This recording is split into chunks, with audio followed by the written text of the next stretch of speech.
different priorities. And I guess, from my perspective, this was one of the curses of the hegemonic era from the 1990s. Is when one is all powerful, there's a lack of priorities being made. If one is going to do everything, and I guess I have a question about the capabilities because obviously the United States would like to have a final say over what happens in Ukraine, but it also wants to resolve this issue in the Middle East, which I'm not sure how could be done. And of course, pulling all of this off and still moving towards countering China. So I'm just curious, how do you see the capabilities on the American side in terms of the Remember, ability to there is no, mobilize the troops and equipment? yeah, but Glenn, there is no strategy.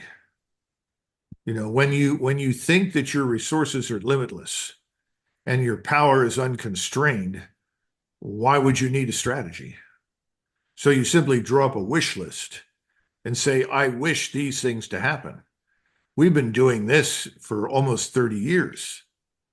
I mean, look at Iraq, look at Afghanistan, look at Syria, look at Libya, look at the Balkans. We simply had a wish list. We want it to look this way. And then we thought that we could wish it into existence simply on the basis of the power at our disposal. Well, it hasn't worked very well. And the power that we once had is vanishing. This is the other part of it. You're talking about equipment and troops.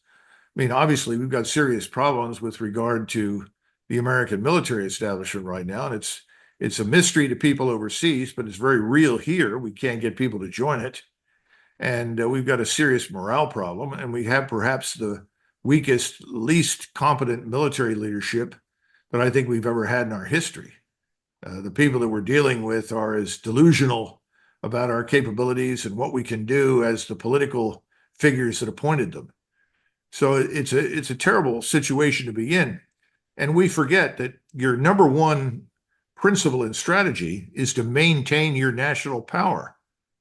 We've been pissing it away, to be blunt. Our national power is ebbing. It is not increasing, it's weakening. This is not just stocks of equipment and stocks of munitions. The nation itself has weakened as a consequence of our behavior over the last 30 years. We are facing some sort of financial crisis that's going to have an impact. I don't know when it strikes, but everyone knows it's coming. We just haven't been able to pinpoint exactly when this house of cards that we built on debt and debt finance consumption crumbles, but it's going to crumble. And to this has to be added the fact that you have these open borders and millions of people who poured into the country about whom we know nothing. I mean, the latest estimates are that at least 52 million people living inside the United States were not born in this country. Probably more. Well, how do you hold a society together under those circumstances, particularly when you're promising everybody everything for nothing, including people that just arrived who are not citizens, many of whom don't speak English, a lot of whom cannot be employed? What are we dealing with? We're dealing with a serious crisis because our own population is struggling. The concentration of wealth in the United States is at the upper end. More wealth is concentrated in the top 3 to 4% of the population than ever in its history. And we've had these concentrations before, but not on this scale. And we've never had a wealthy class as remote from the rest of the public as this class is. And for that matter, you have a political system that is shaped entirely by donors. Policy is made by donors. And if you want to survive and be successful in Washington and leave as a multimillionaire, you pay attention to donors. And that's what we've got. We have a donor-dominated government. So the republic itself is on very, very feeble ground.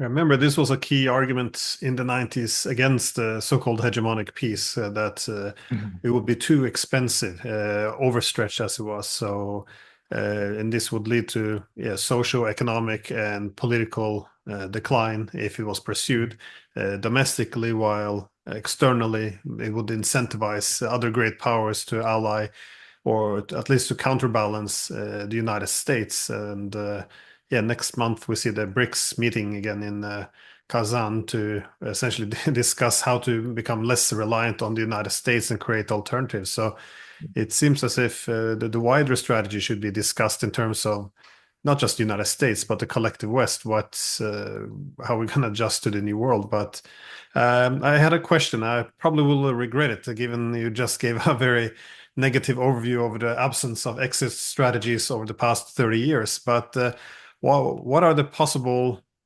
ways out or peace settlements in both in the Middle East as well as with Ukraine, given that well, so far we haven't taken any of the opportunities, but if there will be an opportunity to resolve this somehow, a diplomatic solution, what might it look like? I think a diplomatic solution, if one is crafted at all, will have to be crafted by the Europeans and the Russians. Now, when I say Europeans, I suspect that that will involve some of Russia's neighbors. Will certainly have to involve Berlin. I don't think we can craft a solution.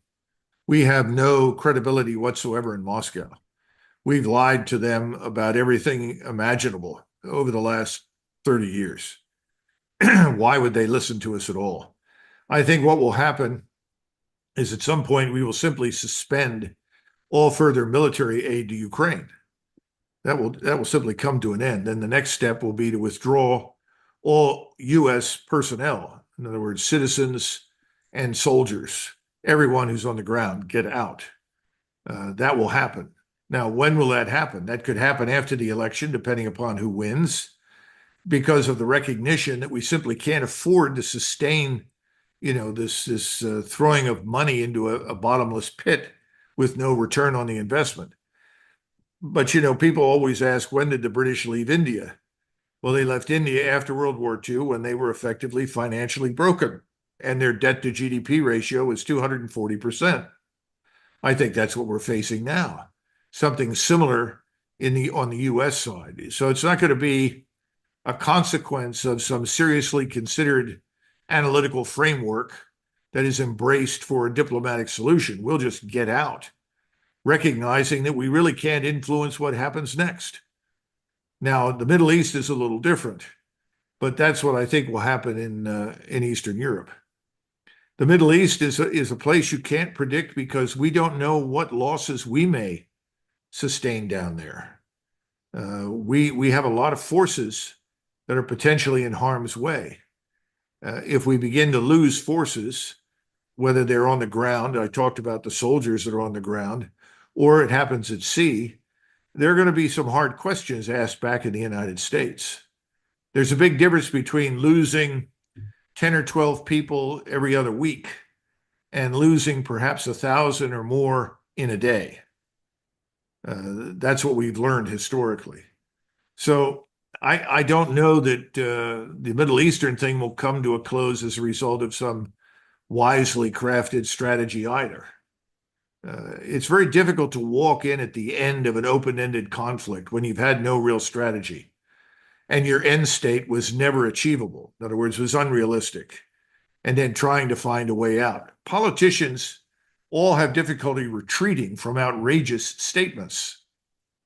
And we have politicians that have made outrageous statements. So do the Germans, so do the French, so do the British, so have yours. All made ridiculous statements that could never, ever be realized in practice. How did they stand up and say, oh, I guess we were wrong? Nobody does that.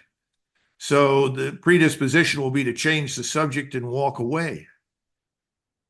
I think that's what Americans will do. What did we do at the end of the Vietnam era? We left. We changed the subject. It vanished from the television screens. And see, the thing that's so interesting right now is that the disasters that we're discussing are almost invisible to most Americans. I'm not sure how many Europeans are aware of how disastrous these things are. I don't know what finds its way through the mainstream media, but in the United States, you have to turn to what we call alternative media for real information because you're not going to get it through the mainstream. And that's risky because if Americans are completely unprepared for a real disaster, they're not likely to react very positively. And that, I think, is something Washington ought to worry about. But they aren't at this stage. They're absolutely not.